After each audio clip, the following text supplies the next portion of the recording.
Vault 7, Lansing, protecting the rights of the people and protecting our privacy. Who better to tell us all about it than the great director of the Michigan 10th Amendment Center and Oakland County Campaign for Liberty Coordinator, Shane G. Treo! All right, I'll try to make this quick because we're running low on time, but I'm here to talk about Vault 7. Let me just get a little round. Let's get some, what do you guys know about Vault 7? Have any of you guys heard of Vault 7? Yeah. We've got a few have heard of it. Okay, well, this is the most recent Wikileaks disclosure. Next slide, please. And that the Russians did that? Yeah, the Ruskies are behind it all. But no, WikiLeaks has been active since 2006. They have been exposing documents on corporate and government officials. They've drawn the ire of the Republicans and the Democrats because at certain points in time they've exposed Republicans, at other times they've exposed Democrats. So it's been a kind of a partisan hot button on both sides. But recently, WikiLeaks has really come into their own, and they've really gotten a lot of hatred from the Democrats because they released Hillary's emails last year. And that very well may have been the thing that swung the direction of the election in Trump's favor. So they've become a huge major player. They've really seemed to be upping the ante lately. They've really been giving some great insights into what our government officials are doing behind the scenes. So with Vault 7, this is their most explosive release yet. Next slide. So what is Vault 7? It's what WikiLeaks called their disclosures. They kept it going for a few weeks or a few months beforehand. They had leaked the name Vault 7 to create an internet buzz. That's what they called the leaks of, and these leaks pertain to the CIA and their true hacking capability behind the scenes. So it showed how invasive, illegal, and dangerous what the CIA is doing, and how they've been doing it clandestine way that we don't know about. Next slide. So, okay, I'll read through these. These are all the rundown for the Vault 7 of all different revelations that have been shown. The CIA can masquerade its malware as belonging to a foreign intelligence agency. Like Russia. Like the Ruskies. Right. So here's what they do. They go in, they do some clandestine hacking operations, and then they know how to leave a footprint that makes it look like the Russians did it, or an Islamic country did it, or Chinese did it. So they can frame countries for hacking jobs, and then people will have no clue that they did it. So that's it's very scary stuff. They also stole hacking malware from the Russian Federation for their own use. They're hacking everyone, including U.S. citizens. Every remote webcam or microphone is remote controllable, even if you have it off. They can flip it on, like clockwork, and look at everything you're doing.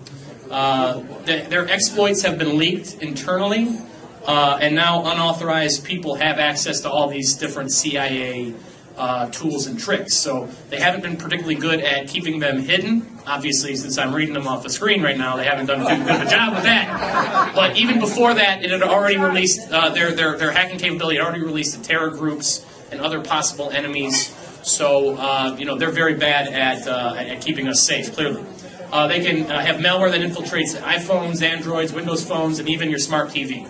So they can. If you have a Samsung Smart TV, they can watch you through that TV and other devices as well. They have a covert CIA hacker base in Germany. They also created an air gap jumping virus that infects CDs, DVDs, flash drives, etc. So they're hiding malware in even your smallest little files that you would never think would be exploited. So a little text file here, an image file there. They're putting malware into all that stuff so they can track you at all times. They're targeting everyone. They created malware that evaded certain antivirus programs, so they can get around that. Next slide. Thanks to Milo for this big list. Number 10, they can hack cars for undetectable assassinations. Does anyone remember Michael Hastings? Yes, Michael Hastings was the whistleblower about the CIA. And before he died, mysteriously, he was sending emails to people saying, "They're after me. I'm being watched. If I die, you know what happened." And then his car exploded. So and it was that was 3-4 years ago. So everyone was already speculating that this could have been an undetectable assassination by a hacked car. Now we know the CIA can do it, and of course they had the motive to do it because that reporter was getting the goods out on the CIA when he was, mysteriously killed or, whatever happened. 11, CIA malware can infiltrate your Mac and Windows computers, obviously.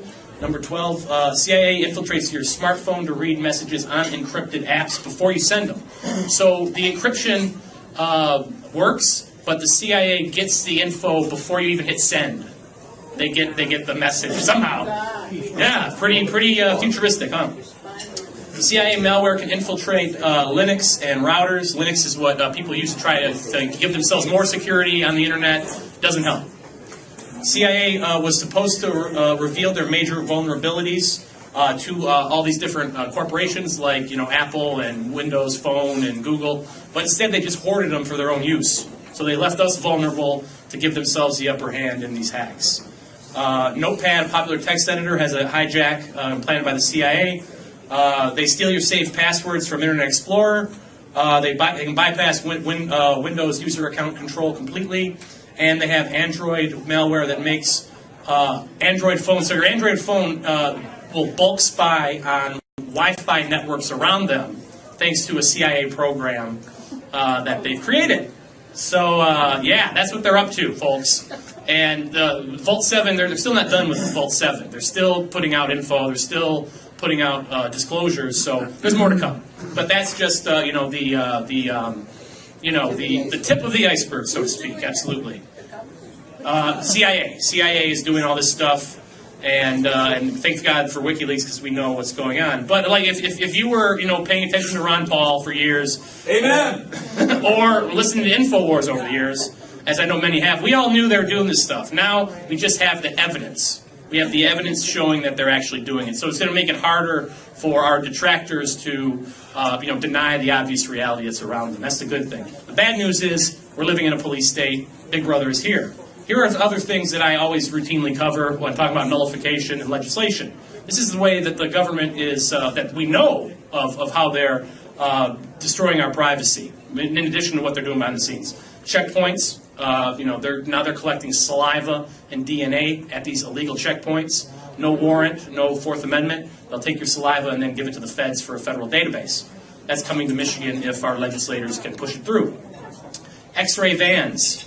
Vans with Superman-like powers to see through homes and other secluded areas. So this is bizarre stuff. This is straight out of Orwell. Stingray devices. This is the device that peers in on everyone's cell phones and gets all your data from the cell phones being used by Bouchard right now. Drones. Drones are in the skies. Murder weapons.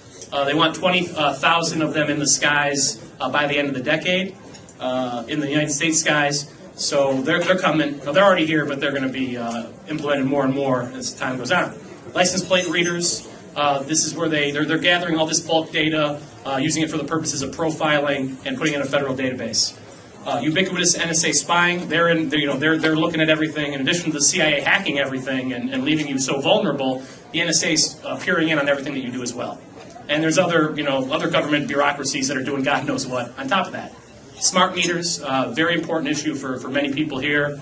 That's going to collect all the different ways you use your appliances and then send you a tax bill on that later based on how much you used. National ID card, RFID. That's something they've been trying to do for decades, and they're still trying it. And a DNA database which goes along with the X-ray vans, or goes along with the checkpoints of what they're doing. So this is a million different ways that they're hitting us privacy-wise. People don't talk about this very much. Only a handful of people knew about Vault 7 here, and this is where people are usually more informed than usual. So this information is not being talked about, and this is the most important issue of our time. So are we totally screwed? That's a good question. I don't know if I can answer. I don't know if I should answer it, but the bottom line is we're going to need to fight a protracted war against the surveillance state. It's going to get worse before it gets better. Pandora's box has already been opened. We're already living in Big Brother. Big Brother is here, and they're doing everything that Orwell could have fantasized and more. But we have to do that groundwork for future generations to build upon to finally defeat Big Brother. I know that a lot of the greatest, a lot of the best whistleblowers and hackers in the world have said that this is going to be a generational war that we fight against Big Brother. It's not going to go away. It's not going to go away easily. So we're fighting a generational war right now, and really we're just getting this kicked off. So we have to blaze the trail for future generations, especially as these disclosures are leaked, as the information gets out there. It's going to be more and more easy to make the case to people that that we need to fight back against this and we need to stop this. But it's unfortunate that it's gotten to this bad point. We'll probably be fighting Big Brother after the economic collapse, after the civil war that may happen in this country. So this is going to be something that's going to stay with us and be something that I'm going to keep hammering on incessantly, because this is something that we have to do to fight back. Is scratch and claw for our privacy rights in these tumultuous times. So here's what you can do right now. Support active legislation such as HJRC. Again, HJRC just adds information into the state constitution, language into the state constitution that would specifically protect electronic data and privacy. So that's, again, a small step, but one that needs to happen, and that will help us in this long war that we're in against Big Brother. Get involved locally on a resolution fight or a ballot drive. Scott Tillman's very good in that regard. We did asset forfeiture thing. Still have a few of those pending. A couple of those were passed. We've also gotten resolutions passed in Oakland County and other counties. So we can get this done, and then educate others about the terrifying information. Again, this people do not know about Vault 7. People do not know about WikiLeaks. We have to be the person who gets that dialogue going and reaches out to people so that they know how they're being attacked. And don't be discouraged about what you can or cannot accomplish. We're planting seeds, and that's going to take a long time for those to bear. But if we don't do it, no one else will. So here's what you can do in the meantime. Here are some very good organizations. I have a URL up there, tinyurl.com/PRIVBill. That if you take down that URL, it'll take you to get action alerts for the HJRC, the Electronic Data Privacy Amendment, as well as smart meters legislation and Common Core legislation at that link. So it's a very important link. Please take it down if you can. And then 3 groups that are very good, that are very trustworthy, been doing good work for a long time. Michigan Campaign for Liberty, obviously you're here. 10th Amendment Center, that's my blog. So I post a lot of pertinent information there as well. Stop Common Core in Michigan. Those ladies do great work. I also have some flyers up here from the Michigan Conservative Coalition. Please take one as you leave. It's showing 12 legislators, Republican legislators, who voted against against lowering the income tax. So they call them the Dirty Dozen. There'll be another dirty handful of legislators. There'll be more bad bills coming. Unfortunately, but we have to be the guys who really get this thing started, really keep these important issues in the cultural zeitgeist. We have to keep this stuff out there because the media will not do their job. The public is blissfully unaware. We have to open their eyes, and we really have to get started on this Big Brother fight because there's really nothing that's more important right now. Thank you. Amen.